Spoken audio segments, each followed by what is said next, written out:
జపము చేయనప్పుడు మంత్రనాదము ఎందుండి ఉదయించుచున్నదో గమనించనచో అనడే. లోపల ఈ నమశివాయ అనేది లోపల ఎక్కడ తిరుగుతోందో గమనించండి. వాయు రూపంలో సంచారం జరుగుతూ ఉంటుంది. అక్కడ ఎక్కడో ఒక చోట ఇలా ఇలా ఇలా కదులుతున్నట్టుగా అనిపిస్తుంది మనకి. పూర్తి దృష్టి దాని మీద కేంద్రీకరించాలి, ఖచ్చితంగా అనిపిస్తుంది.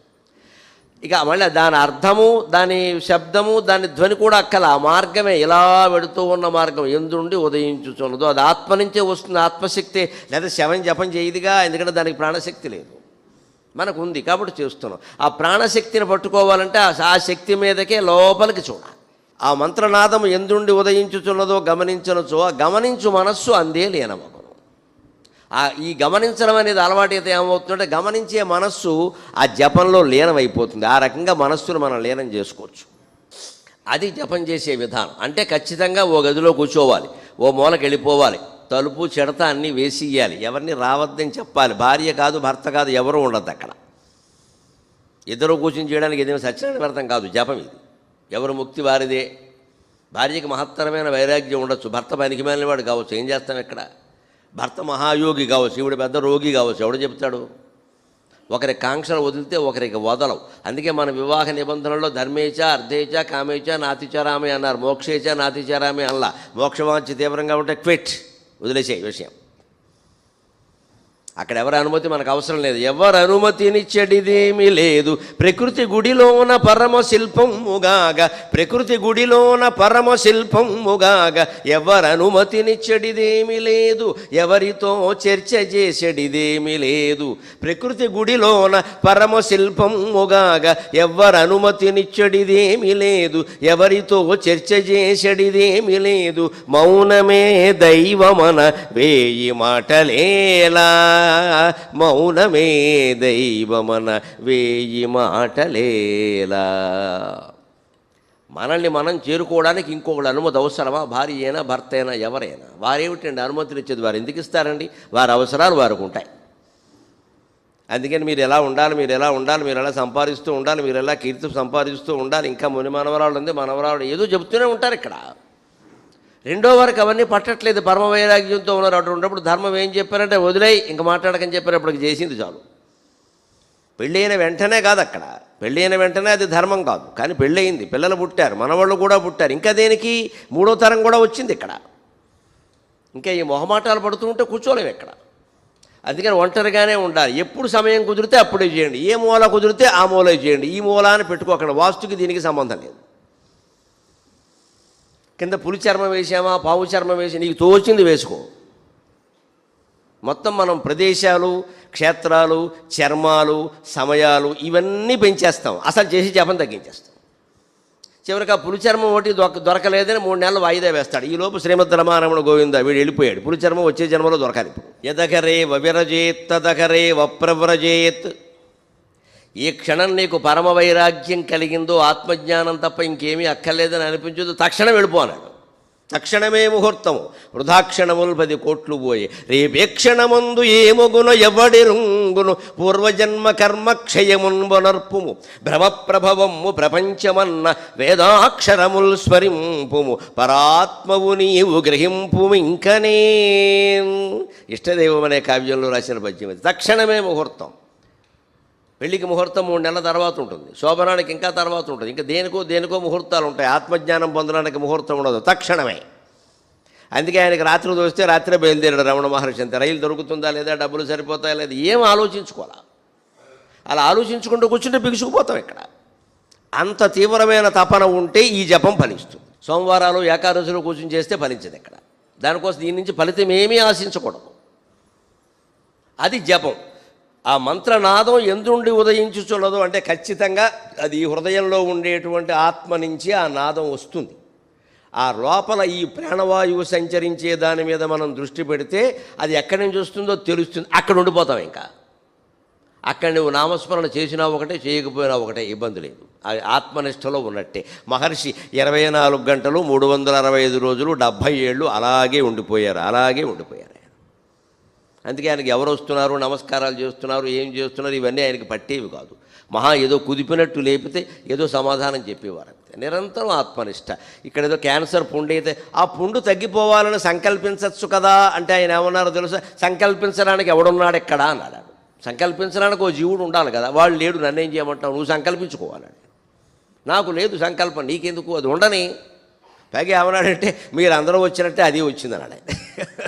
మిమ్మల్ని రమ్మని నేను అన్నానా, మీరు అందరూ వచ్చినట్టే క్యాన్సర్ పుండు వచ్చిందంటే మీరు కూడా అలాంటి వాళ్ళని అర్థం. అది మీరు కూడా పుండే సలుపుతూ ఉంటారు కదా, చేసుకునేవాడిని చేసుకోలేకుండాను కోరికల కోసం. అందుకని మీరందరూ వచ్చినట్టే అది వచ్చింది, నన్నేం చేయమంటా, మిమ్మల్ని వెళ్ళిపోమంటే మీకు బాధగా ఉండదు. వారిని పైగా అది అనలా, వారిని మాత్రం ఎలా వెళ్ళిపోమంటాం అన్నారు చాలా గౌరవంగా.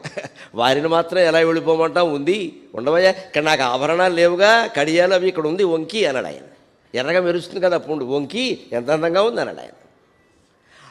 మత్తు మంది ఇచ్చి ఆపరేషన్ చేయవలసిన అవసరం లేకుండా ఆపరేషన్ చేయవలసి వస్తే చేసుకోండి అన్నాడు ఆయన. అది ఆయనకి తెలియలేదు. దేహభ్రాంతిని పూర్తిగా వదిలినటువంటి మహాయోగికి తప్ప మరొకరి చరిత్రలో ఇటువంటి ఘట్టం జరిగే అవకాశం లేదండి, రమణ మహర్షి చరిత్రలో తప్ప. దేహభ్రాంతి పూర్తిగా వదిలేశాడు ఆయన. అది మనం గ్రహించుకోవాలి. అలాగే ఇంకొక గొప్ప ఉపాయం చెబుతారు. మంత్రజపం చేయడానికి ఇదైతే ఆ మంత్రం కూడా ఆగిపోయి పూర్తి ఆత్మనిష్టలో ఉండడం ఎలాగా అని కావ్యకంఠ గణపతిని అడిగితే ఆయన చెబుతారు, నేను అనే స్ఫురణ ఎందుండి ఆవిర్భవించుచున్నదో పరికించినచో ఆ పరికించు మనస్సు అందే లీనమగును, అదే తపస్సు అన్నారు. ఈ మంత్ర జపం చేస్తూ ఉంటే మంత్రధ్వని వాయు రూపంలో వస్తుంది కదా, అది కూడా లేకుండా అసలు అది కూడా ఆగిపోయినప్పుడు శ్వాస దాని ద్వారా అది నడుస్తూనే ఉన్నప్పటికీ మనం పడుకున్నప్పుడు ఉచ్ఛ్వాస నిశ్వాస నడిచినట్టుగా మనకు తెలియకుండా శ్వాస నడుస్తూనే ఉంటుంది. ఇప్పుడు నేను మాట్లాడుతున్నాను, శ్వాస మీద నేను దృష్టి పెట్టానా, మీరు వింటున్నారు, మీ శ్వాస మీద మీరు దృష్టి పెట్టారా, శ్వాస నడుస్తుందిగా, నడవకపోతే పడిపోం వెంటనే. అంచేత భగవంతుడు ఎంత గొప్ప ఏర్పాటు చేశారు అంటే మనం ఈ లౌకిక కార్యక్రమాలు ఎన్ని చేసుకుంటున్నప్పటికీ లోపల ప్రాణవాయువు సంచరించే విధంగా పెద్ద ఏర్పాటు చేసేసాడు. ఇంకా అంతకంటే గొప్పవాడు ఎవలేడు, దేవుడు ఉన్నాడు అనడానికి ఈ ప్రాణవాయువు ప్రాణశక్తి చాలు, ఇంకేం అక్కర్లేదు ఇక్కడ. ఇది నీ అనుమతి తీసుకుందా? అన్నం తిన్నామండి, అన్నం తినేడు ఇప్పుడు ఏమనుకున్నాం, గోంగూర పచ్చడి ఇంకొంచెం వేస్తే బాగుండు, వేశారు కానీ ఏమిటో ఉల్లిపాయలు తరగలా, ఇవన్నీ పెట్టుకున్నాం ఇక్కడ. పనసపొట్టు వేశారు కానీ గుమ్మిడొడియాలు ఉండాలి, చెప్పానుగా గుమ్మిడొడియాల ముందే ఈయన దృష్టి అంతా గుమ్మిడొడియాల మీద ఉంది.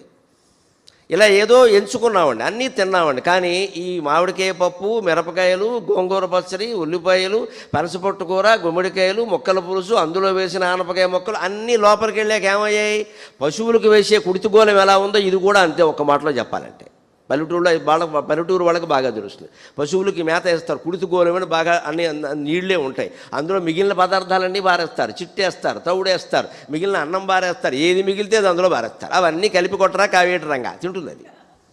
మనము కూడా లోపల చూసుకుంటే ఇలాగే ఉంది. ఇక్కడ నువ్వు చాలా ఆకర్షణీయంగా ఉండి అందంగా వండించుకుని రుచిగా వండించుకుని తిన్న కూరలన్నీ లోపలికి వెళ్ళి కుడితిగోళంలో పశువులు తిండి అయ్యాయి, ఇందులో అనుమానం వెళ్ళా. మనం ఎందుకు మళ్ళీ అన్నం తినగలుగుతున్నాం, శరీరాన్ని ప్రేమించగలుగుతున్నాం అంటే లోపలికి ఎప్పుడు ఓ గొట్టం పెట్టుకుని చూసే అవకాశం మనకి ఇవ్వలేదు ఎవరు. లోపలికి ఓ గొట్టం పెట్టుకుని చూస్తే మళ్ళీ జీవితంలో అన్నం తినవాడు. ఈ అసహ్య ప్రక్రియను మనం గమనించద్దా? ఒకసారి పడుకున్నప్పుడైనా అనుకోవాలి కదా, జీవితం అందంగా ఉంది శరీరం అంటే బాగు స్నానం చేసి పంచి కట్టుకుంటే అందంగానే ఉంటుందండి. ఏమైనా లోపల అలా ఉందా? కానీ మనం తినేటప్పుడు ఇన్ని రకాలు ఎంచుకున్నాం, లోపలికి వెళ్ళాక అది ఏం జరుగుతుందో మనకేమైనా తెలుసా? మనకు తెలియకుండా మన పనులు మనం చేసుకుంటున్నాం, పడుకుంటున్నాం, రాగద్వేషాలకు లోనవుతున్నాం, ఆత్మస్థుతి పరనింద చేసుకుంటున్నాం, రకరకాల పుస్తకాలు చదువుతున్నాం, సినిమాలు చూస్తున్నాం. ఈ లోపల ఈ జీర్ణ ప్రక్రియ నడుస్తుందా లేదా? మరి నీ పనుల్లో నువ్వు ఇక్కడ మునిగిపోయినప్పటికీ సృష్టిలో సమస్త జీవరాశులకి ఈ జీర్ణ ప్రక్రియ నడిపిస్తున్న దేవుడు ఉన్నాడు అని వేరే చెప్పాలా? ఇది ఒక్క ఉదాహరణ సరిపోదా? వేరే మన అనుమతి లేకుండా, మన ప్రమేయం లేకుండా అక్కడ జరిగిపోతుంది అంటే ఈ అనంతమైన సృష్టిని అంతటినీ నడిపిస్తున్న భగవంతుడు ఉన్నాడని వేరే చెప్పేది ఏమిటండి? తెలియట్లా ఇక్కడ. అది సహజంగా నడుస్తుంది అంటే అలాగే అదో అజ్ఞానం. సహజం అంటే సంస్కృతంలో ప్రతిదానికి అర్థాలు ఉంటాయి, తెలియకుండా మాట్లాడద్దు. సహా జాయతే ఇది సహజం, కూడా పుట్టింది అని. దేంతో కూడానో పుట్టింది, అదేమి సహజం ఏం కాదు. అది దేంతో కూడా పుట్టిందంటే ఆత్మ సృష్టిగా ఆవిర్భవించినప్పుడే పుట్టింది. సహజం అంటే అర్థం న్యాచురల్ అని అర్థం చెప్పకూడదు. ఇంగ్లీష్కి సంస్కృతానికి కుదరదు. సంస్కృతంలో ఆత్మజ్ఞానానికి సంబంధించి చాలా లోతైన అర్థాలు ఉంటాయి. సహజం అంటే సహా జాయతే, కూడా పుట్టింది. దేని కూడా పుట్టింది? వాడు అలా వాడి కోపం సహజం అంటే వాడు పుట్టినప్పుడే కోపం పుట్టింది. వాడంటే వాడు జీవుడు. ఆ జీవుడు పుట్టినప్పుడే కోపం కూడా పుట్టింది. ఎందుకని? కోపం ద్వారా వాడు అనుభవించవలసిన కర్మఫలాలు కొన్ని ఉన్నాయి, అందుకోసం పుట్టింది అక్కడ. మనం ఎంత చెప్పినా కోపం తగ్గించుకోడు వాడు. బాగా 4 మొట్టికాయలు తగిలాక 4 అనుభవాలు అయ్యాక ఏమిటో ఉన్నట్టుండి పరమశాంతమూర్తి అయిపోతాడు. ఏమిటో 20 ఏళ్ళ పాటు చంపుకు తిన్నాడు, ఒక్కసారిగా మారిపోయాడంటే మనం ఏమనుకుంటాం, అక్కడికి వెళ్ళాడు ఎక్కడికి వెళ్ళలేదమ్మా, వాడు లోపలికి వెళ్ళాడు, వాడు అనుభవించవలసినవన్నీ అయిపోయినాయి కాబట్టి రీలు తిరిగింది అక్కడ. ఈ కింద 100 నాడులు తిరుగుతూ ఉన్నాయి కదా, ఈ చుట్టుకొని ఇవి ఒక్కోటి జీవుడికి తగులుతూ ఉంటుంది. తగిలినప్పుడల్లా ఆ కర్మఫలం పుణ్యమో పాపమో అనుభవానికి వస్తూ ఉంటుంది. ఆ చుట్ట అయిపోయిన తర్వాత ఆ ఖాళీ అవుతుంది ఇంకా వాడి కోపం అప్రయత్నంగా తగ్గుతుంది. అందుకే నేను చాలాసార్లు చెప్పాను, చాలామంది ఇబ్బంది పడుతున్నారని. 18 ఏళ్ళు దాటిన వాళ్ళని ఎవరూ మార్చలేరు. మార్చగలిగిన వాళ్ళు ఇద్దరు. ఒకడు వాడే, రెండో వాడు దేవుడు, ఇంకెవరు లేరు ఇక్కడ. మనం ఉపదేశాలు చేయడం అనవసరం, వదిలేసి నమస్కారం చేయడం మంచిది. ఇంకక్కడి నుంచి వాడికి కౌన్సిలింగ్ ఇప్పిద్దాం, అది ఇప్పిద్దాం, ఆరి దగ్గర కూర్చోబెడదాం, గరికిపాటి వేరే చేత ఆశీర్వచనం చేయిద్దాం. నాకు నేను చేసుకోవాల్సిన ఆశీర్వచనాలు కూడా చాలా ఉన్నాయి ఇక్కడ. దానివల్ల ఏం జరగదు పని. ఇదంతా మన భ్రమ. ఇది అనవసరంగా భారం పెంచడమే. యజ్ఞం చేస్తే మారిపోతాడు, ఏదో ఏం చేసినా మారడమ్మా, వాడు అనుభవించాల్సిన కర్మఫలాలు ఉన్నాయి. దానివల్ల అనుభవించడం అండి. దానివల్ల మనకి నష్టం లేకుండా చూసుకోవడమే, వీలైనంత కట్ చేసి సంబంధాన్ని దూరంగా ఉండి చూసుకోవడమే అంతే. ఆర్థిక నష్టాల వల్ల, అనారోగ్యాల వల్ల, దోషాల వల్ల వాడు అనుభవించాల్సినవి కొన్ని ఉన్నాయి. అనుభవిస్తాడు, మనం ఏం చేయలేము ఇక్కడ. మనం ఎంత గొప్ప వాళ్ళమైనా వాడు అది అనుభవించక తప్పదు. ఎందుకంటే వాడు ఆ కర్మతో పుట్టాడు. సహజం అంటే అర్థం అది, సహజ. ఇది అంచేది నేను అనే స్ఫురణ, ఈ మంత్రధ్వని కూడా లేకుండా లోపల కళ్ళు మూసుకుని మనం లోపలికి కనుక అంతర్ముఖ సమారాధ్య అన్నట్టుగా లోపలికి వెళ్ళి చూస్తే నేను అనేది స్ఫురిస్తూనే ఉంటుంది. ఆ నేనే నువ్వు కాబట్టి స్ఫురించకపోవడం ఉండదు. శవానికి స్ఫురించదు కానీ ప్రతి జీవికి స్ఫురిస్తుంది. ఆ మాటకు వస్తే కుక్కలకి, నక్కలకి, శాలెగోళ్ళకి, జీవులకు కూడా స్ఫురిస్తుంది. అయితే వాటికి దాన్ని గ్రహించే శక్తి లేదు, మనకు ఉంది అంతే. అందుకే మానవ జన్మ దుర్లభం అన్నారు. లేకపోతే జంతువు కంటే మనం ఏ రకంగా గొప్పవాళ్ళం, జంతువులన్నీ సహజంగా ప్రవర్తిస్తాయి. ఆకలి వేసినప్పుడే తింటాయి. మనం ఆకలి వేసినప్పుడు కాదండి, 10 ఏళ్లకు సరిపడ దాచిపెట్టుకుంటున్నాం ఇక్కడ. జంతువు కంటే ఘోరం మన ప్రవర్తన. కాస్త ఏదైనా ఫలానా వస్తువు కరువు వస్తుంది అంటే 100 కేజీలు ఒకడే కొనేస్తాడు ఇక్కడ. మిగిలిన సమాజం ఏమైపోతుందో అని ఆలోచించడం. ఓ అపార్ట్మెంట్లో మనం 25 మంది కలిసి ఉంటున్నాం. ఒక నీళ్ల కొరత వచ్చింది అనగా మన ఇంటి నిండా నీళ్లు నింపేస్తాం, మిగిలిన వాళ్ళు పోయినా పర్వాలా. అయ్యో వాళ్ళ ఇంట్లో పక్క ఇంట్లో పురుడు పోసుకునే అమ్మాయి ఉంది, ఇంకో ఇంట్లో ముసలాయన ఉన్నాడు, ఇబ్బంది పడతారేమో. మనకేదో ఇంట్లో ఉన్నది ఇద్దరమే కదా, ఈ 2 డబ్బాలు చాలు, మిగిలినవి వాళ్ళకు వదిలేద్దాం అనిపించి నింపై తర్వాత చూసుకుందాం, వాడు కూడా మనకెందుకు. ఇదే మన ధోరణి. మంచిది. ఖచ్చితంగా ప్రతి జంతువు ఇలా ఉండదండి. ఎక్కడ జంతువు ఇలా ఉండదు. దానికి అవసరమైన ఆహారం తిని కడుపు నిండగానే పోతుంది. అది మన కడుపు నిండంతో సరిపెట్ల. సాయంత్రానికి రేపటికి వచ్చాయిగా ఫ్రిడ్జ్లు, శవపేటికల్లాగా అందులో దాస్తూ ఉంటాం పట్టుకెళ్ళి. మళ్ళీ 4 రోజులకి 3 రోజులకి తీసుకుని తింటూ ఉంటాం ఇక్కడ. ఈ నిలవబెట్టుకోవడం అనేది మనిషికి చేతనే. ఎందుకంటే భవిష్యత్తు ఆశ. జంతువుకి అది లేదు. ఎందుకంటే జంతువు కంటే మానవ జన్మ దుర్లభం అంటే నాకు ఆశ్చర్యంగా ఉంటుంది. ఎందుకు? ఏం మంచివాడు మానవుడు జంతువు కంటే? ఏ జంతువు కంటే కనీసం ఆయుర్దాయం కూడా మనకు జంతువుల కంటే ఎక్కువ కదా. పాము ఎవడు పరిగెట్టుకుని చంపకుండా ఉంటే 400 ఏళ్ళు బతుకుతుందమ్మా. 400 ఏళ్ళు బతుకుతుంది ఎవరు చంపకుండా ఉంటే. కాకి తుఫాను రాకుండా ఉంటే 100 ఏళ్ళు బతుకుతుంది. కాకిని చిరంజీవి అంటారు. 100 ఏళ్ళు తుఫాను రాకుండా. కాకి ఎప్పుడూ చంపదు. కాకులను వేటాడేవాళ్ళు ఇంకా తయారవ్వలేదు, సంతోషిద్దాం. కాకి మాంసం తినేవాళ్ళు తయారవ్వరు, సంతోషిద్దాం. కానీ కాకులు కూడా మరణం ఉండాలి కదా. తుఫాను గాలి రాకుండా ఉంటే కాకి 100 ఏళ్ళు బతుకుతుంది. మరి కాకి కంటే మనం ఏం గొప్పవాళ్ళం ఎక్కడ? అందుకని ఆత్మజ్ఞానం పొందకపోతే ఏమంటారంటే కాకి నీకు తేడా ఏముందిరా, 100 ఏళ్ళు బతుకవు, ఎందుకు పని లేక. ఆ పొందాలి అంటే ఈ సాధన ఎవరికి వారే చెయ్యాలి. ఇలా నేను చెప్పినటువంటి సాధన చేస్తే, రమణ మహర్షి చెప్పినటువంటి మార్గంలో మీరందరూ కూడా జీవన్ముక్తులు అవుతారు. ఎవరిని ఆశ్రయించక వారి కింద వారి పాదాలు వీరి పాదాలు పట్టుకుని బాధపడవలసిన సర్వస్వతంత్రమైన విధానం ప్రపంచం మొత్తం మీద ఏదన్నా ఉంటే అది రమణ మహర్షి మార్గం ఒక్కటే. ఆయన సూటి మార్గం. నువ్వు బాగుపడ్డవాయా, నీకు ఆ గొడవ అంతా ఎందుకయ్యా? దేవుడు ఉన్నాడా లేడా అని కూడా ఆయన అడిగితే ఆ గొడవ ఎందుకు, నువ్వు ఉన్నావా లేదో చూసుకోమన్నాడు ఆయన. అందుకని దేవుణ్ణి నిరూపించే ప్రయత్నం చేయాలవా? ఈయన నిరూపించాల్సిన అవసరం ఆయనకి ఏమిటండి? నువ్వు ఉన్నావా లేదా అది చూసుకో. దేవుణ్ణి వదిలేయి, ఉన్నాడో లేడో. నువ్వు ఉన్నావా లేదా అంటే నేను ఉండకుండా ఎలా ఉంటా, మరి అది ఎవరో ఆలోచించమన్నాడు ఆయన. అప్పుడు అన్నీ అర్థమవుతాయి. అంచేత ఈ శక్తి కోసం మనం ప్రయత్నం చేయాలి ఖచ్చితంగా. అందుకని నేను అనే స్ఫురణ ఎందుండి ఆవిర్భవించుచున్నదో గమనించినచో ఆ గమనించు మనస్సు అందే లేనమగును, అది ఏ తపస్సు, వేరే తపస్సు ఏమీ లేదు. ఇక్కడ ఆ జపం కూడా లేనప్పుడు ఆ నేను అని ఎక్కడ స్ఫురణ వస్తుందో కలుగుతుంటే సరిగ్గా లోపలికి చూపి లోచూపుతో లోపలికి చూసి దాని మీదే దృష్టి పెడితే అదే తపస్సు, ఇంకేమక్కల. ఎంతసేపు ఉండగలిగితే అంతసేపు ఉండు. అందులో నిజంగా లీనం కాగలిగితే బయట ధ్వనులు కొన్ని వినపడవు, కానీ అప్పుడు కూడా మీ శ్వాస మీకు వినపడుతుంది. ఇంకో సులభమైన ఉపాయం చెబుతున్నా. బౌద్ధ మతంలో జన్ బౌద్ధం అని ఒకటి ఉంది చైనా దేశంలో. వాళ్ళు చేస్తారు ఆ పద్ధతి, గురువులు శిష్యులు చేయిస్తారు. అలారం గడియారం ఒకటి పక్కన పెట్టుకోమన్నారు, ఇలాంటి బల్ల మీద లేకపోతే మంచం మీద. అది టిక్ టిక్ టిక్ టిక్ అని వినిపిస్తూ ఉంటుంది కదా, ఆ టిక్కే వినపడాలి, నీకు ఇంకేం వినపడద్దు. అంత నిశ్శబ్దంగా లోపలికి చూడాలి. ఒక్క టిక్కు కూడా జారిపోతాం, మళ్ళీ కాసేపు ఏదో ఆలోచన మళ్ళీ మారిపోయి ఇందుకు రావడం కాదు. ఇక్కడ ఒక్క టిక్కు కూడా జారిపోవద్దు అని సంపూర్ణంగా అలారం గడియారం మోగే టిక్ టిక్ టిక్ అన్నదాని మీద శబ్దం పెడితే ఏకాగ్రత కుదిరి తీరుతుంది, అనుమానం లేదండి. అది చేసి చూడండి. మీటికి అలారం గడియారం ఉపయోగించుకోవలసింది దానికి. ఆ టిక్ తప్పితే ఇంకేం వినపడతాం. మహా అయితే మన శ్వాస అంతే, అదేం వినపడేది ఏం లేదు, ఊరికి తెలుస్తూ ఉంటుంది. అదే పెద్ద శబ్దం చేయదు కదా, తెలుస్తూ ఉంటుంది. ఈ టిక్ వినపడదు, అది ఒక్కటే. టిక్ అనేది దైవనామమా అనద్దు, ఇక్కడ అన్నీ దైవనామాలే. సర్వవాంగ్మయము స్తోత్రములన్నీ స్తోత్రాణి సర్వాగిరహ అంటారు శంకరాచార్య. స్తోత్రాణి సర్వాగిరహ, అన్ని వాక్కులు దేవతా స్తోత్రములు. ఆ టిక్కు కూడా దేవతా స్తోత్రమే. నువ్వు ఆ దృష్టితో చూడాలి. ఆ టిక్ టిక్ అనగానే గడియారం మోగుతోంది, ఇదివరకులా మోగట్లా, దీనిలో బ్యాటరీ వేయాలి, ఈ ఆలోచన రావద్దు ఇంకా. మళ్ళీ అక్కడికి ఇంతకన్నా అందమైన గడియారం ఎక్కడో చూసా, ఇది టిక్ అన్నారు దీన్ని అదో కిక్ అంటారు దీన్ని. ఈ టిక్ అనేది భగవన్నామమే అనుకుని నువ్వు దాని మీదే పెడితే ఆ టిక్ చాలు, ఇంకేమక్కల. ఏదైనా చాలు, ఏ శబ్దమైనా చాలు. అది ఓంకారం అయితే మరీ మంచిది. అలాంటి ప్రయోజనాన్ని పొందే విధంగా ఆయన చెప్పాడు. అందుకని ఆ 2 జపాలు మనం సాధన చేసే ప్రయత్నం. ఆ సాధన చేస్తే కలిగే ప్రథమ ప్రయోజనం ఏమిటంటే మన మనస్సులో ఉండే రకరకాల బంధాల మీద అపేక్షలు తొలగిపోతాయి.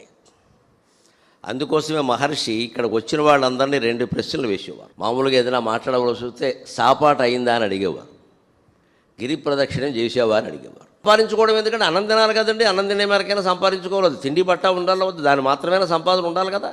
అంటే అത്ര ఆహారార్థం కర్మ కుర్యాదనంజం కుర్యాదాహారం ప్రాణ సంరక్షణార్థం. సరే, ఆహారం కోసం సంపాదించుకున్నాం, ఆహారం తినడం. మరి ఆహారం తినడం ఎందుకు, అన్నం తినడం ఎందుకు? ప్రాణం నిలబెట్టుకోవాలి కదా. వెంటనే ప్రాణా సంధార్యా తత్వజిజ్ఞాసనార్థం. ప్రాణాలు ఎందుకు నిలబెట్టుకోవాలి? పోతే నష్టం ఏమిటంటే ఈ జన్మ ఎత్తింది మళ్ళీ జన్మ ఎత్తకుండా ఉండడానికి, అదొకటే లక్ష్యం ఇక్కడ. ఈ జన్మ ఎత్తింది ఎందుకంటే మళ్ళీ జన్మ ఎత్తకుండా ఉండడానికి. 10వ తరగతి పరీక్ష రాసే విద్యార్థి ఏమనుకుంటాడు, మళ్ళీ 10వ తరగతి రాయాలి అనుకోడు వాడు. అలా ఎందుకు అనుకుంటాడండి? మళ్ళీ రాయిద్దనే అనుకుంటాడా లేదా? మనం ఎందుకంటే మరి మళ్ళీ అంటాం. ఇక్కడ ఒక క్షేత్రానికి వస్తాం, మళ్ళీ 10వ తరగతి మళ్ళీ రాస్తావా? మళ్ళీ వచ్చిన చోటకి వస్తున్నామంటే ఏమీ పొందలేదన్నమాట. ఏమీ పొందలా, ఊరికే మట్టి అంటించుకున్నాం. అందుకని మళ్ళీ వస్తూ ఉంటాం. ఇక్కడ డిగ్రీ పాస్ అయిన వాడు మళ్ళీ నేను డిగ్రీ చదవాలంటే, ఎంబీబీఎస్ చదివినవాడు కూడా మళ్ళీ నేను ఎంబీబీఎస్ చదవాలంటే ఇంకేదో పై చదువుతాడు కదా. మనం ఎందుకంటే ఇక్కడ ఆగిపోతున్నాం పుణ్యక్షేత్రాల దగ్గర. ఓసారి వెళ్ళాను, ప్రతి నెల వెళ్ళాను, ఏడాది వెళ్ళాను, నేను వెడుతూనే ఉంటాను. దేనికి వెళ్ళడం ఇక్కడ? ఇది ఆలోచన చేయాలి. ఇది తత్వజిజ్ఞాస కాదు ఇది. అందుకని జన్మ ఓసారి ఎత్తాము అంటే ఎందుకు ఎత్తామంటే ఇంకెత్తకుండా ఉండడానికి, అంతే. మళ్ళీ రాయిద్దికి పరీక్ష. ప్రణాస్తంధార్యా తత్వజిజ్ఞాసనార్థం, తత్వం జిజ్ఞాస చేయడం కోసం. తత్వం జిజ్ఞాస్యం ఏన భూయో న జన్మ. ఆ తత్వజిజ్ఞాస ఎందుకయ్యా అంటే మళ్ళీ జన్మ అనేది కలగకుండా ఉండడానికి. ఇంకో దారి లేదు, ఇంకో లక్ష్యం ఏం లేదు దీనికి. అందుకని దానికోసం గిరి ప్రదక్షిణం అన్నారు. అందుకే గిరి ప్రదక్షిణం చేస్తే, గిరి ప్రదక్షిణాన్ని ఆయన ఏమన్నారో తెలుసా? సంచార సమాధి అన్నారు. ఆ గ్రంథాల్లో చూసుకోండి మీరు. దివ్య జీవన మకరందం కానీ, రమణ మహర్షి గురించిన ఏ పుస్తకాల్లో కానీ ఆయన మాటలు యథాతథంగా ఉటంకించిన చోట చూసుకుంటే తెలుస్తుంది. గిరి ప్రదక్షిణం అంటే ఏమిటంటే సంచార సమాధి అన్నారు. అంటే సంచారం అనేదాన్ని ఒక సమాధి స్థితిగా భావించాలి. నువ్వు కొట్టు కనపడగానే ఆగి బట్టలు కొనుక్కుని, కొట్టు కనపడగానే ఆగి మళ్ళీ బ్యూటీ క్లినిక్లో సామాన్లు కొనుక్కుంటే ఇంక ఇది అనవసరం. ఇక్కడ మనం సమాధి అయిపోయాం. ఇవాళ మొత్తం షాపింగ్ కాంప్లెక్స్లో వచ్చే గిరి ఎక్కడా కనపడలేదు నాకు. నా దురదృష్టం ఏమిటో కానీ మొత్తం మూసేశారు. అయిపోయింది, 14 కిలోమీటర్లు అయిపోయింది, దుకాణాలు మిగిలాయి. ఎక్కడంటే వ్యాపారం జరుగుతోంది. ఆశ్రమం వాళ్ళు కూడా బాధపడుతున్నది. ఏదో నన్ను అభ్యర్థించారు ప్రత్యేకంగా, చెప్పండి బాబు దీని గురించి అని. తట్టుకోలేకపోతున్నాం, పొన్నమనాడు జనం మనాడు ఒకడు ఉండట్లేదు ఎక్కడని చెప్పారు. మనకు నమ్మకం బాగా వచ్చేసింది.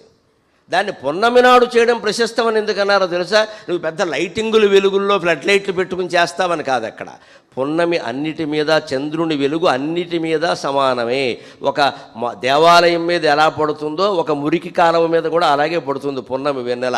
మన దృష్టి అలా మారాలి, సమదృష్టి ఏర్పడాలి, సమదృష్టి ఏర్పడాలి. చంద్రుడు వెన్నెల నేల మీద పడుతూ ఉంటే 5 అంతస్తుల భవనం మీద ఎలా పడుతుందో కూలివాడి గుడిసె మీద కూడా అలాగే పడుతుంది. చంద్రుడికి భేదం లేదుగా. వీడు కూలివాడు, నేను పడద్దు అనుకోడు. వీడు ఐశ్వర్యవంతుడు, నాకు బిల్లు కడతాడు కాబట్టి ఎక్కువ పడాలి అనుకోడు.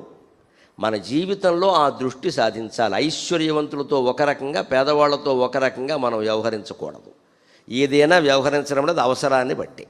అవసరమైన వాడికి ఇస్తాం. ఆ వారికి ఎందుకు ఇవ్వలేదు అంటే మనకి ఇష్టం లేక కాదు, అవసరం లేదు. వారికి అవసరం లేదు, వీరికి అవసరం, అంతే.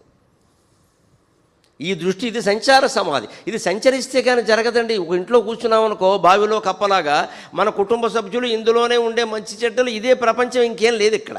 అదే ఒక్కసారి కొండ చుట్టూ తిరిగారనుకోండి, లేదా ప్రయాణం ఏదో చేశారనుకోండి, కాశీ వరకు వెళ్ళొచ్చారనుకోండి, బోళ్ళు కులాలు, బోళ్ళు మతాలు, రకరకాల మనుషులు, రకరకాల ప్రవృత్తులు అన్నీ చూశాక జీవితం మొత్తం అర్థమైపోతుంది.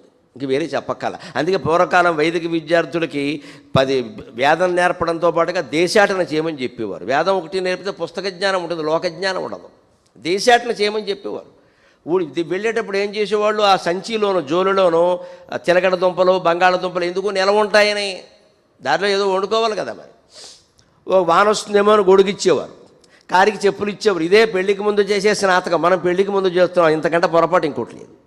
పెళ్లికి ముందు కాదు చేయవలసింది, విద్య అయిపోయాక. అందుకే ఇప్పటికీ యూనివర్సిటీ కాన్వకేషన్ అంటే స్నాతకోత్సవం అంటారు. విద్య అయిపోయాక చెయ్యాలి. నువ్వు విద్యార్థి విద్య ముగియగానే చేయవలసిన పని ఏమిటంటే వెంటనే వివాహంలో ప్రవేశించడం కాదు, ఇక్కడ దేశాటనం చెయ్యాలి. అప్పుడు సంసారం ఎలా చేసుకోవాలో, ఉద్యోగం ఎలా చేసుకోవాలో తెలుస్తుంది.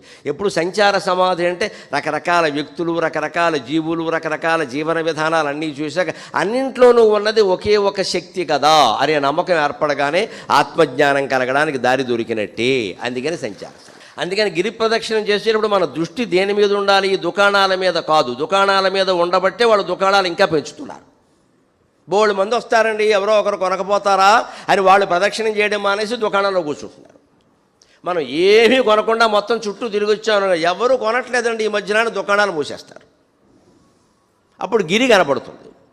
అప్పుడు గిరి చుట్టూ తిరిగితే ఏమిటొస్తుంది? ఖచ్చితంగాను మొక్కలు ఉంటాయి, ఎదిగిన చెట్లు ఉంటాయి, మొక్కలు ఉంటాయి, మానులు ఉంటాయి, కోతులు ఉంటాయి, పందులు ఉంటాయి, రకరకాల జీవులు ఉంటాయి. ఆ జీవులన్నిటి జీవన విధానం కనిపిస్తూ ఉంటే సర్వం కల్విదం బ్రహ్మ, సర్వం కల్విదం బ్రహ్మ అనే భావన స్థిరపడుతుంది.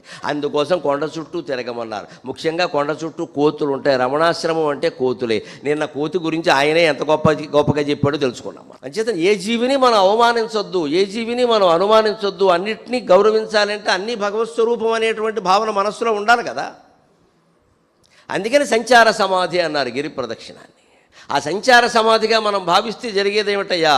ఈ గిరి రూపంలో ఉన్నది భగవత్తత్వమే. అరుణాచలము అంటే సాక్షాత్తు శివుడే అన్నాడు ఆయన. ఎందుకని? అది నిశ్చలం, కొండ నిశ్చలం, కింద దుకాణాలు, మనము చంచలం.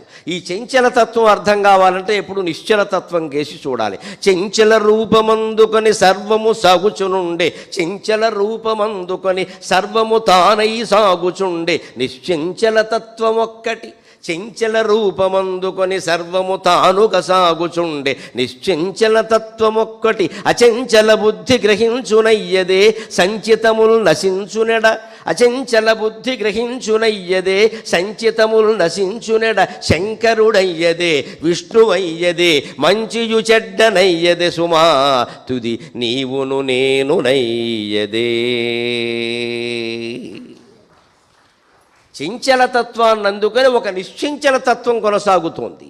ఈ కనిపిస్తున్న సృష్టి చంచలం. అందుకే శంకరాచార్య దీన్ని మిథ్య అన్నారు. మిథ్య అంటే లేదు అని కాదు, పొరపాటు అర్థాలు చెప్పొద్దు.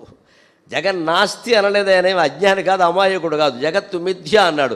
ఉన్నది ఉన్నట్టుగా ఉండదయా, నిరంతరం మారిపోతుంది అన్నాడు. లెక్క ఇది, నిరంతరం మారిపోతుంది అన్నాడు. నిరంతరం మారిపోతున్నది ఉన్నట్టా లేనట్టా? నువ్వు ఉందనుకుంటే ఉంది, లేదనుకుంటే లేదు. ఏ క్షణానికి ఆ క్షణం ఉంది, మరుక్షణం లేదు. మారిపోతుంటే అంతే కదా. జగత్తు మరుక్షణం ఉండదు, ఏ క్షణానికి ఆ క్షణం ఉంది. అందుకే జీవితం సుఖంగా ఉండాలంటే వర్తమానం మీద దృష్టి పెట్టాలి. భవిష్యత్తు గురించి భయపడకూడదు, గతాన్ని గురించి ఆలోచించకూడదు. ఏది జరుగుతుందో అది జరగనిస్తే అయిపోయాయి. ఈ ఉపన్యాసం చెప్పడానికి ముందు నాకు, వినడానికి ముందు నీకు 100 సమస్యలు బయట ఉండొచ్చు. అవన్నీ బయట వదిలేసి ఇక్కడ కూర్చున్నామా లేదా? ఇప్పుడు నేను ఆ సమస్యల గురించి ఆలోచించి, మీరు ఆ సమస్యల గురించి ఆలోచిస్తే చెప్పడమో జరగదు, వినడమో జరగదు. వర్తమానం మీద దృష్టి అంటే ఇదే. వర్తమానం మీద దృష్టి అంటే దీనిలో మళ్ళీ ఫోటో తీసే ప్రయత్నం చేసామంటే అర్థం భవిష్యత్తు మీద దృష్టి పెట్టాను ఇక్కడ. అది ఎప్పుడో చూడాలి, ఎవరికో పంపాలి, బోర్డు లైకులు రావాలి, ఇది సరిపోయింది ఇక్కడ. నీకు జ్ఞానం రావక్కల, లైకులు రావాలంటే బొట్టనవేలు కావాలి. ఇక్కడ వెళ్ళి బొట్టనవేలు చీక్కుంటూ కూర్చోరాదా? ఎవరొద్దన్నారు? మనకేవో ఎవరికో పంపాలి, ఎవరికో లైకులు కావాలి. మనం వినడం, మనం తెలుసుకోవడం ముఖ్యం కాదు, అందుకు వస్తుంది. అంటే మనం వర్తమానం మీద దృష్టి పెట్టట్లా. చెంచల రూపాన్ని అందుకొని మొత్తం సర్వము తానుగా సాగుచుండే నిశ్చంచల తత్వం ఒక్కటి, నిశ్చంచలమైన తత్వం ఒకటి ఉంది, అదే భగవంతుడు. నిశ్చలతత్వా జీవన్ముక్తి అన్నారు శంకరాచార్య. నిశ్చలతత్వం తెలిస్తే జీవన్ముక్తి పొందినట్టే. నిశ్చలత్వం ఎలా తెలుస్తుంది మనకి? చంచలత్వం తెలియాలి అంటే, దాని విషయం తెలియాలంటే నిశ్చలత్వం మీద దృష్టి పెట్టాలి. ఎలాగా? మనం రైల్వే స్టేషన్కి వెళ్ళాం, ఓ రైలు ఎక్కాం, అది 9 బయలుదేరుతుంది రాత్రి. ఓ పావుగంట ముందే ఎక్కి కూర్చున్నాం, 9 ఎక్కి కూర్చున్నాం, చూస్తున్నాం. అలాగా ఈ లోపు పక్క రైలు కదిలింది. మనకేమనిపించింది? ఆ రైలు చూస్తుంటే మన రైలే కదిలింది అనిపించింది. వెంటనే మన రైలు కదులుతుందా లేదా అని చూసుకుంటాం. ఇది 9 కదా, ఇప్పుడు 8:45 అయింది, ఇప్పుడు ఎలా కదులుతుంది అని అనుమానం వచ్చి, పక్క రైలు కదులుతుంటే మన రైలు కదులుతున్నట్టే అనిపిస్తుంది. కాబట్టి అనుమానం నివృత్తి చేసుకుందుకు ఏం చేస్తాం? ప్లాట్ఫారం కేసి చూస్తాం. మనం ఎక్కింది ప్లాట్ఫారం మించే కదా, ప్లాట్ఫారం నిశ్చలం. ప్లాట్ఫారం కేసి చూడగానే అది కూడా కదులుతుంది అనుకోండి, మన రైలు కదులుతున్నట్టే లెక్క. అది కదలకుండా నిశ్చలంగా ఉందనుకోండి, మన రైలు కదలట్టేది, వేరే రైలు కదులుతోందని తెలుసా? అంచేత చంచలమైన రైలు కదలకి నిశ్చలమైన ప్లాట్ఫారం ద్వారా జ్ఞానం వచ్చినట్టే, చంచలమైన ఈ సృష్టి రహస్యాలన్నీ నిశ్చంచలమైన భగవత్తత్వం ద్వారా అర్థమవుతాయి. రైలు అర్థమైన జీవితం అర్థమవుతుంది. ఎక్కడం దిగడం ఇంకా ఆలస్యం అని ఇలా సాగదీయడం తప్పితే ఎప్పుడైనా ఆలోచించామా? రైలు ఆలస్యం అయితే ఆత్మ గురించి ఆలోచించాలి, రైలు గురించి కాదు. ఇక్కడ అమ్మాయి మంచి పుస్తకం తీసుకుని చదువుకోవాలి, సోది పెట్టకూడదు పక్క వాళ్ళతోటి. ఈ రావడం పోవడం, మనం వెళ్ళడం, అక్కడ పనులు, ఇవన్నీ దేనికి అసలు అవసరమా? అనవసరంగా ప్రయాణాలు చేస్తున్నామో అని ఆలోచించాలి. అవి మానేయచ్చు. ఎందుకంటే ఈ మధ్య రైళ్లు, విమానాలు, బస్సులు అన్నీ కిక్కిరిసిపోతున్నాయి విపరీతంగా. చాలామంది అనవసరంగానే చేస్తున్నారు నా అభిప్రాయం. ఏదో చిన్న మాట రాగానే వెళ్ళిపోవడమేం కదా, అది ఏదో బాగుందనగానే వెళ్ళిపోవడం అంతే. ఇంకా అది మనకు అవసరమా? నువ్వు చూసాం కదా, ఇది ఏమైనా చేసామా లేదు, అది ఒక్కడే చూడాల, అది చూశాక మళ్ళీ ఇంకేదో. ఇక్కడ ఇలా అనవసరంగా చేసేవాళ్ళు ఎక్కువ కాబట్టి ఎక్కడ టికెట్లు దొరకట్లేదు, అవసరమైన వాళ్ళకి దొరకట్లేదు. ఇది మనం జాగ్రత్త పడాలి బాగాను. అందుకని చంచల రూపం అందుకొని సర్వము తానుగా సాగుతుంటే నిశ్చంచల తత్వం ఒక్కటి, ఏమాత్రం కదలనటువంటి తత్వం సర్వము తానుగా సాగుతోంది, అదే భగవత్తత్వం. శంకరుడు అయ్యేదే, విష్ణువు అయ్యేదే, మంచి చెడ్డనయ్యేదే. జీవితంలో జరిగే మంచి చెడ్డ, సృష్టిలో జరిగేటువంటి యుద్ధాలు, ప్రమాదాలు, పెళ్ళిళ్ళు, అన్ని శుభకార్యాలు, అశుభకార్యాలు అన్నీ కూడా దాని సలవే. ఆ శక్తి ఉండడం వల్లే అన్నీ జరుగుతున్నాయి. సూర్యకాంతి ప్రసరించడం వల్లే పగలు జరిగే కార్యక్రమాలన్నీ జరుగుతున్నాయి. పగలు మంచివి జరగచ్చు, చెడ్డవి జరగచ్చు, దానికి సూర్యుడు బాధ్యుడు కాదు కదా. అలాగే మన జీవితాల్లో జరిగే మంచి చెడ్డలకి భగవంతుడు బాధ్యుడు కాదు. నువ్వు ఏం చేసుకున్నావో అదే నీకు వస్తుంది ఖచ్చితంగా. అది దృష్టిలో పెట్టుకుంటే శంకరుడు అయ్యేదే, విష్ణువు అయ్యేదే, మంచి చెడ్డనయ్యేది సుమా, తుది నీవును నేను నయ్యేది. చివరికి నువ్వు నేను కూడా అది. దాన్ని ఆయన ఏం చేశారంటే, ఆ జ్ఞానం కలగాలి అంటే అప్పడం తిన్నా జ్ఞానం కలుగుతుందని చెప్పారు. అంత సులభంగా ఆయన అప్పడం పాట అని రాశారు. ఆయన స్వయంగా రచించాడు. ఆయన తమిళంలో రచిస్తే ప్రణవానంద అనే భక్తుడు తెలుగులోకి తర్జుమా చేశాడు. ఆయన అప్పడం ఒత్తుతుంటే చూడవయ్యా, అప్పడాల పిండిలో ఏం కలుపుతారో చూడవయ్యా, దానివల్ల కూడా వేదాంతం అర్థమవుతుంది అని చెప్పాడు. అప్పడా ఒత్తి చూడు, అది తినినప్పుడే నీ ఆశ వీడు. అప్పడా ఒత్తి చూడు, అది తినినప్పుడే నీ ఆశ వీడు. సత్సంగమనియడి నల్లేరు రసముతో, శమదమములను జీలకర్ర మిరియముతో, ఉపరతి అనియడి ఉప్పును గలిపి, సద్వాసన అనియడి ఇంగువను చేర్చి, అప్పడా ఒత్తి చూడు, అది తినినప్పుడే నీ ఆశ వీడు. మౌనము ముద్రయనడి ముగియని పాత్రమున జ్ఞానాగ్ని ఘృతము చే జ్ఞానాగ్ని చే క్రాగు సద్బ్రహ్మ ఘృతమున. మౌన ముద్రయనడి ముగియని పాత్రమున జ్ఞానాగ్ని చే క్రాగు సద్బ్రహ్మ ఘృతమున. నేనది అగుణ యగునని నిత్యమును పేల్చి నేనది యగునని నిత్యమును పేల్చి తనుదానె భుజించి తన్మయుడగునట్టి అప్పడా మొత్తి చూడు అది తినేనప్పుడే నీ ఆశ వీడు అప్పడా మొత్తి చూడు అది తినేనప్పుడే నీ ఆశ వీడు. అప్పడాలని ఒక్కొక్కళ్ళు 4-5 మింగేయకూడదు. అందుకే పూర్వం పెళ్ళిళ్ళలో ఏం చేసేవారంటే అప్పడాలు విడిగా వడ్డిస్తే ఒక్కొక్కడు 16 వేసుకుంటాడు. అందుకని తెలివిగా ఏం చేసేవారంటే అప్పడాలు ఒడియాలు కలిపి చూర్ణం చేసి వేసేవాడు. గొడవ లేదు, అది పొదుపు ఉద్యమం. పూర్వం ఆడవాళ్ళకి బాగా తెలిసేది. అప్పడాలు విడిగా వేస్తే ఒకడే 6 తింటాడు, ఒడియాలు విడిగా వేస్తే ఒకడే 6 తింటాడు. ఉన్నవి సరిపో. అప్పడాలు ఒడియాలు కలిపి పెద్ద బేసిన్లో నలిపేసేవారు శుభ్రంగా. అప్పడాలు ఒడియాలేను ఎంత వేసినా గుప్పిడేగా సరిపోయింది. ఆ గుప్పిడిలో ఎన్ని ఉంటాయంటే ఒక ఒడియం అరప్పడమే ఉంటుంది. అది ఆ ఆడవాళ్ళకి నమస్కారం, ఆ పొదుపు చేసిన వాళ్ళకి నమస్కారం.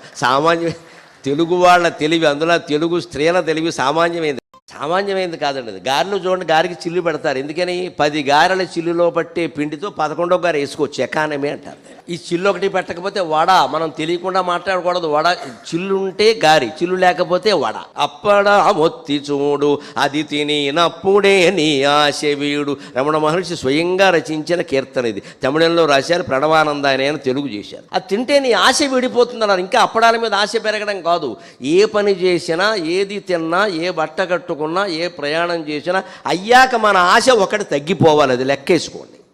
అరుణాచలం వచ్చి వెళ్ళారు అంటే ఎన్ని కోరికలు తగ్గాయి చూడాలి తప్ప ఎన్ని కోరికలు తీరేయి కాదు. ఇక్కడ ఒక 100 కోరికలు మనం రాసుకుంటే అరుణాచలం వచ్చి వెళ్ళామంటే అందులో 10 తగ్గాలి, 90 ఉండని. ఇంకో 9 క్షేత్రాలు పెడితే ఆ 90 కూడా పోతాయి. మనం ఏం చేస్తూ ఉంటాం, అది తీరింది ఇది తీరింది అని పక్క వాళ్ళకి చెబుతూ ఉంటాం. దీనివల్ల యాత్రలు ప్రయాణికులు పెరగడం తప్పితే నీకు కలిగే జ్ఞానం ఏం లేదు. ఈ జన్మకు తీరేవి కాదు. ఇది అప్పడమైనా సరే చూస్తే దానికి నల్లేరు రసం వేస్తారు, ఇంగు, అప్పడాల పిండిలో ఇంగు కలుపుతారు. సరే ఉప్పు ఎలాగూ కలుపుతారు, జీలకర్ర మిరియాలు వేస్తారు. వాటిని ఏమన్నారాయన, సత్సంగమని ఎడి నల్లేరు రసముతో. మూలమైన నల్లేరు రసం కాస్త రుచిగా ఉండడానికి వేస్తారు. ఇదిగో సత్సంగం అంటే ఇది, ఇలాంటి నల్లేరు రసం వేస్తారయ్యా. సత్సంగం ఉంటే జీవితం బాగుంటుందయ్యా. ఇక్కడికి వచ్చి కూర్చోమని ఎవరు చెప్పారు? మీ అంతా మీరుగా వచ్చారు, ఎవరు మీకు ఏం కానుకలు ఇవ్వలేదు ఇక్కడ, అంతే కదా. మనంతట మనమే ఆత్మజ్ఞానం పొందడానికి తపన పడాలి, అప్పుడే అది వస్తుంది ఖచ్చితంగా. ఎవరో చెప్పడం వల్ల మొహమాటానికి రావడం కాదు. అదే సత్సంగం ప్రయోజనం ఎప్పుడు కూడా. నీ అంతటి నువ్వే రావాలి. మళ్ళీ సత్సంగం ఎలా ఉండాలి అంటే మర్నాడు నిన్న వచ్చిన వాళ్ళు ఎవరైనా మర్నాడు రాకపోతే ఈ మధ్య మీరు రావట్లేదే అనకూడదు. ఇది మళ్ళీ దుస్సంగం అయింది. ఇక్కడ ఆవిడ రాకపోతే ఈవిడ ఉండలేకపోతుంది అన్నమాట. ఇక్కడ అసలు అడగకూడదు ఆ ప్రశ్న. వచ్చిన వాళ్ళు వస్తారు, లేని వాళ్ళు లేదు. మీరు నిన్న ఎవరు వచ్చారో నేను గుర్తుపెట్టుకోవాలి, ఇవాళ ఎవరు వచ్చారో నాకు తెలియదు. నా దృష్టి అంతా మీరు ఎదురుగా ఉన్నారు కానీ నా ప్రసంగం మీద ఉంది నాకు, అంతే. ఇంకేముండదు అక్కడ, అవేం గుర్తుండదు. అక్కడ నేను మీ ఎదురుగానే కూర్చున్నానండి, నేను నీ ఎదురుగా కూర్చోలేదు, నన్ను ఏం చేయమంటావు? నా దృష్టి అక్కడ లేదు. అదే సత్సంగం వల్ల అది నల్లేరు రసం అనుకోండి. అలాగే శమదమములను జీలకర్ర మిరియముతో, జీలకర్ర మిరియాలు వేస్తారు. అవేమిటి? శమం దమం. దమం అంటే కాళ్ళు చేతులు మొదలైన ఇంద్రియాలను నిగ్రహించుకోవడం. ఈ చేతులు కనీసం మనస్సు దురాలోచన చేస్తున్నా, మాటలు చెడ్డ మాటలు వస్తున్నా చేతులు కాళ్ళు కట్టేసి కూర్చున్నాం అనుకోండి, కొన్ని చెడ్డ పనులు ఆగిపోతాయండి. అంటే మన మనస్సులో వెర్రి కోరికలు, తాగాలనో తిరగాలనో రకరకాల పిచ్చి కోరికలు పుట్టినప్పుడు మనమే ఏం చేయాలి అంటే తమ్ముడినో అక్కయ్యనో పిలిచి నేను గదిలో ఉంటాను, బయట తాళం వేసి ఏం చెప్పాలి. నాకు ఏదో పిచ్చి కోరిక పుడుతోంది, నేను చెడ్డ పని చేయకుండా ఉంటాను, నాకు ఉపకారం చేయి, నేను గదిలో ఉంటాను, బయట తాళం వేసేయి, నేను చెప్పే వరకు తీకు అని చెప్పి ఒక టైం చెప్పాలి. నేను చెప్పే వరకు అన్నది వీడు చెప్పేస్తాడు వెంటనే లేచి, అందుకే నువ్వు తీకు 11 వరకు తీకు అని చెప్పాలి. అంతవరకు ఆ కోరికను అణుచుకున్నావా లేదా? బయటికి వెళ్ళకపోతే ఆ దుర్మార్గం ఆగిపోయి ఎవరి మీద కోపం వచ్చిందని విషయాలు పెంచుది. అటువంటిప్పుడు ఇంతే, లోపలికి వచ్చి తలుపేసి తీకని చెప్పాలి. ఒక గంట అయిపోయింది అనుకోండి, తర్వాత ఎందుకు అనవసరంగా వాడు పైకి పోతాడు వేసేస్తే మనం లోపలికి పోతాం, 25 ఏళ్ళు బయటికి రాం. వాడు పైకి పోతాడు సుఖపడ్డాడు, మనం లోపలికి పోతాం, ఏం ఉపయోగం ఇది? వెంటనే ఆ కక్ష ఆగిపోయిందా లేదా? అందుకే చెబుతున్నారు ఎప్పుడు దమం అంటే బహిరింద్రియ నిగ్రహం. కనీసం కాళ్ళు చేతులు నోరు మొదలైన వాటిని అదుపులో పెట్టుకోగలిగినా కూడా, మనస్సు చెడ్డ ఆలోచనలు చేసినా కూడా వీటిని అదుపులో పెట్టుకుంటే పర్వాలేదు, కొంత పాపం తగ్గింది. అదే శమం అంటే శాంతి. శమం నుంచే శాంతి వచ్చింది, మనశ్శాంతి అంటారు, మనోదాంతి అనరు. అవయవాలకి దాంతి, మనస్సుకి శాంతి. ఎందుకని? మనస్సునే నిగ్రహించుకుంటే నువ్వు తలుపు లోపల ఉండాల్సిన పని లేదు, గడియేమని అడగవలసిన పని లేదు, కాళ్ళు చేతులు ఎక్కడికి ఏం పని చేయవు. మనస్సు నిగ్రహించుకున్నాం కదా. క్రమంగా దమం నుంచి శమాన్ని సాధించాలి. అంటే ఇందులో జీలకర్ర మిరియాలు వేస్తారు కదా, జీలకర్ర శమం అనుకోవయ్యా, మిరియాలు ఏమో దమం అనుకోవయ్యా, అదే అప్పడం అన్నాడు ఆయన. ఏదో పదార్థం వేసామనుకోండి, ఇది వేసు అనుకోవచ్చు కదా. ఉప్పు ఎలాగో కలుపుతారు. ఉపరతి అని ఎడి ఉప్పును కలిపి, ఉపరతి అనే ఉప్పు కలపరు. ఉప్పు లేకపోతే ఎంత అప్పడాల పిండి ఎంత బాగా చేసినా రుచిగా ఉండదు. ఉప్పు లేని కూర ఒప్పదు రుచులకు ఎంతైనా సరే. అందుకని ఇందులో ఉపరతి అనే ఉప్పు అధ్యాత్మ జ్ఞానంలో ఎప్పుడు ఆ శాసనంలో ఉపరతి అంటే రతి అంటే దానికి ప్రయత్నం చేయడం. రతి అంటే ఇంట్రెస్ట్, ఇంగ్లీష్లో ఇంట్రెస్ట్తో ఆసక్తిగా ప్రయత్నం చేయడం. ఉపరతి అంటే ఆసక్తి తగ్గించుకుని విరమించుకోవడం. అక్కర్లేదులే, తిన్నది చాలు, అన్ని చేసినవి చాలు, అనుభవించినవి చాలు, ఎంతకాలం ఇది అని వెనక్కి రావడం ఉంది. ఇది ఉపరతి. ఇది మనం ఆత్మజ్ఞాన సాధనలో ఉపరతిని కలిపినట్టయితే క్రమంగా తగ్గిపోతాయి. సద్వాసన అనియడు ఇంగువను చేర్చి, ఇంగు వాసన కొంతమందికి గిడుతుంది, ఇది కొంతమందికి గిట్టదు. ఇంగు వేసేసారంటే బాబు తినలేకపోతున్నాం అంటారు. కొంతమంది ఏమంటే ఇంగు వేయకపోతే పచ్చడి రుచి ఉంది, పులుసు రుచి ఉంది అంటారు. అదే రుచి తెలిసిన వాళ్ళకి తెలుసున్నది. ఇంగు రుచి కోసం, వాసన కోసం కాదండి, తెలిసిన వాడిని కాబట్టి చెబుతున్నా. మనకి వంట గురించి సమస్తము తెలుసు, కానీ ఎప్పుడూ వంట వండను నేను. ఎందుకంటే బాగా వండారని అప్పగించేస్తారేమో అని భయం. పరిజ్ఞానం బాగా ఉంది, ఎప్పుడు ఆ ఇంట్లోకి వెళ్ళాలి. పెడితే బాధ్యత అప్పగించేస్తే ప్రమాదం కదా ఉన్న పనులతోటి. అందుకని కానీ శాస్త్రం మొత్తం తెలుసు. ఇంగువ ఏమిటంటే లోపల క్రిమి సంహారిణి. పచ్చళ్ళలో, పులుసులో ఇంగు వేసుకుంటే కొన్ని రకాల కూరలో కొంచెం ఏదో ఘాటుగానో వాసనగానో ఉంటుంది, కానీ లోపలికి వెళ్ళేది యాంటీబయాటిక్, క్రిమి సంహారం చేస్తుంది. తిన్న పదార్థం అరుగుతుంది వెంటనే. అలాగే ఇక్కడ అది నిజానికి ఇంగు వాసన కొందరికి నచ్చదు కాబట్టి చెడ్డ వాసన అనుకోకండి. సద్వాసన అని ఏడు ఇంగువను చేర్చి. వాసనలు మనస్సులో ఉండకూడదు అంటారు. అన్ని వాసనలు ఉండకూడదు కాదు. ఒక ప్రవచనం జరుగుతోంది, వినాలనేది కూడా కోరికే కదా, ఉండొచ్చు. లేకపోతే ఎలా జరుగుతుంది? ఓ మంచి పుస్తకం చదవాలి, ఇది కోరికే ఉండొచ్చు. ఓ దేవాలయానికి వెళ్ళాలి, దేవుడికి దండం పెట్టుకోవాలి, అది కోరికే ఉండొచ్చు. సద్వాసన అంటే ఇది. సినిమాలకు వెడదాం, షికార్లకు వెడదాం, విహారయాత్రలు చేద్దాం, కోడిపందాలు ఆడదాం, ఇది దుర్వాసన అంటే ఇది. అది వాసనే, ఇది వాసనే అన్న వాసనలు అన్నీ వదిలేయవలసిన అవసరం లేదు. ఇక్కడ మంచి వాసనలు అట్టు పెట్టుకోవాలి. తర్వాత ఏం చేయాలి? మొత్తం అన్నీ వదిలేయాలి. అది అలాగా మొత్తం తర్వాత వదిలిన అన్నీ వదిలేయాలి. ఇక్కడ ఒక మంట మండుతుంటే చూడండి, భోగి మంటలు వేసేటప్పుడు ఒక కర్ర ముందు పట్టుకుంటాం, ఒక కట్టె పట్టుకుని దాన్ని మండే కట్టెల్ని కదుపుతూ ఉంటాం. ఇలాగా కదుపుతూ ఉంటాం, కదిపి బాగా గెంటుతూ ఉంటాం. అందులో చివరికి ఏం చేస్తాం? ఈ కట్టె కూడా అందులో పడేస్తాం. మరి మంట అవ్వాలి కదా పూర్తిగా. మళ్ళీ సగం కాలేదు పట్టుకెళ్ళి ఇంట్లో పెట్టుకుంటాం. ఏంటి ఆ కట్టెలు కాలడం కోసం, సరిగ్గా కాలడం కోసం, లోపలికి గెంటడం కోసం ఈ కట్టెను ఉపయోగించుకుంటాం. గెంటి అందులో కట్టెలన్నీ కాలేక చివరిలో శ్రీమద్రమారమణ గోవిందా ఇది కూడా అందులో పారేస్తాం. అలాగా ఎప్పుడు సద్వాసన అనే దాంతో దుర్వాసనల్ని మండించి చివరికి సద్వాసనకు కూడా అతీతంగా మనం వెళ్ళిపోవాలి. లేకపోతే ఇవి మళ్ళీ చేదస్తాలు అయిపోతాయి. ఇక్కడ సత్సంగం ఉంటే కానీ నాకేమిటో తోచదండి. గరికపాటి వారు 3 రోజులే మాట్లాడారు, 4వ రోజు మాట్లాడలేదు, నాకు తలనొప్పి వచ్చేస్తుంది అంటే సత్సంగం నీకు పెద్ద మత్తుమంది అయిపోయింది. ఇక్కడ అలా ఉండకూడదు. ఈ చెప్పిన దాన్ని మననం చేసుకోవాలి, దాన్ని నిధిధ్యాసనం చేసుకోవాలి, గ్రహించుకోవాలి. కానీ గరికపాటి వారు శాశ్వతమా, మనం శాశ్వతమా? ఇక్కడ ఎవరు శాశ్వతం కాదు. ఎవరు 16 రోజులు మాట్లాడరు. ఇక్కడ మా పనులు మాకు ఉంటాయి కదా. అందుకే దీని నుంచి ఏం గ్రహించామో అది గ్రహించాలి. కానీ మళ్ళీ ఇది లేకపోతే నేను బతకలేను అంటున్నామంటే అయిపోయినట్టే లెక్క. ఇది అప్పడం పాట. ఇంకో మాట చెబుతున్నారు ఆయన. దీని ఇంకా కొంచెం దాంట్లో ఉండే రహస్యం కూడా చెబుతూ, పాత్రలో పెట్టి వేయిస్తాం కదా అప్పడం, లేదా కుంపట్లో పెట్టి కాలుస్తాం. మౌనముద్ర అనేది ముగియని పాత్రముడు. ఇప్పుడేమో నూనెలో వేయిస్తున్నారు, నేతిలో కూడా వేయిస్తారు. డబ్బును బట్టి దానికి ఏముంది, నేతిలో వేయిస్తారు. విత్తం ఉంటే ఎన్నైనా చేసుకోవచ్చు అని చేస్తారు, దానికి ఏముంది. అందుకని వేయిస్తా. ఆ పాత్ర ఎలా ఉండాలంటే మూకుడు లాంటి పాత్ర, అది ముగియని పాత్ర. అదేమిటంటే మౌనముద్ర, వీలైనంత మౌనంలో ఉండు. అదే అప్పడాలు వేయించే పాత్ర. దాంట్లో నెయ్యేసి వేస్తారు కదా, వేసుకో. సద్బ్రహ్మ ఘృతమున, దాంట్లో వేసే జ్ఞానాగ్ని చే క్రాగు సద్బ్రహ్మ ఘృతమున. జ్ఞానం అనే అగ్ని కింద ఉండాలి. జ్ఞానాగ్ని దగ్ధ కర్మాణం. జ్ఞానం పొందుతున్న కొద్దీ లోపల కోరికలు నశిస్తూ ఉంటాయి, వాసనలు నశిస్తూ ఉంటాయి. నిర్మలమైన నిశ్చలమైన తత్వం మీద దృష్టి పెట్టాలని అనిపిస్తూ ఉంటుంది. అప్రయత్నంగానే మనుషులకు దూరంగా వెళ్ళిపోతాం. మంచం దొరికితే పడుకుంటాం, లేకపోతే కాస్త నేల దొరికితే కూర్చుంటాం, నమశివాయలోకి వెళ్ళిపోతాం. ఇదే సాధన అనిపిస్తోంది అంటే మనం పురోగతి సాధిస్తున్నాం లెక్క. దాని మీదే దృష్టి పెడుతోంది. ఇంకొద్దు, ఊరికి ఈ మీటింగ్లకు వెళ్ళొద్దు, ఈ క్లబ్బులో అవన్నీ అంతే ఎందుకు వచ్చింది, ఏదో సమావేశాలు అంటారు, 10 మంది తిడితే 2 పొగుడతారు, 20 మంది తిడతారు, ఎందుకు వచ్చిన గొడవ ఇది అని మానేయడం అనేది ఉంది. ఇదే వాసన రాహిత్యం చేసుకోవడం అంటే. అందుకని జ్ఞానాగ్ని చేక్రాకు సద్బ్రహ్మ ఘృతమున. ఆ నెయ్యి ఏమిటంటే సద్బ్రహ్మ, పరబ్రహ్మ పదార్థాన్ని ఆజ్యంతో పోల్చారు. ఆ పరబ్రహ్మ జ్ఞానం అనేటువంటి ఆజ్యంలో దాన్ని అప్పడాలు పేల్చాలట. పేల్చడం కాల్చడం అంటారు కదా. ఎలా పేల్చాలి? కుంపట్లో కాల్చామనుకోండి, ఎలా కాల్చాలట? నేనదీయగునని నిత్యమున పేల్చి, నిత్యము మనస్సులో నేను పరబ్రహ్మ, నేను పరబ్రహ్మ, అహం బ్రహ్మాస్మి, అహం బ్రహ్మాస్మి, అహం బ్రహ్మాస్మి అనుకోవాలి. అనుకుంటూ ఉంటే జరిగేది ఏమిటో అవతల వినేవాళ్ళు వాడే మాట్లాడుకుంటున్నాడు పాపం పిచ్చాడు అనుకోని వాళ్ళే పిచ్చాళ్ళు, మనమే నిజమైన వాళ్ళం.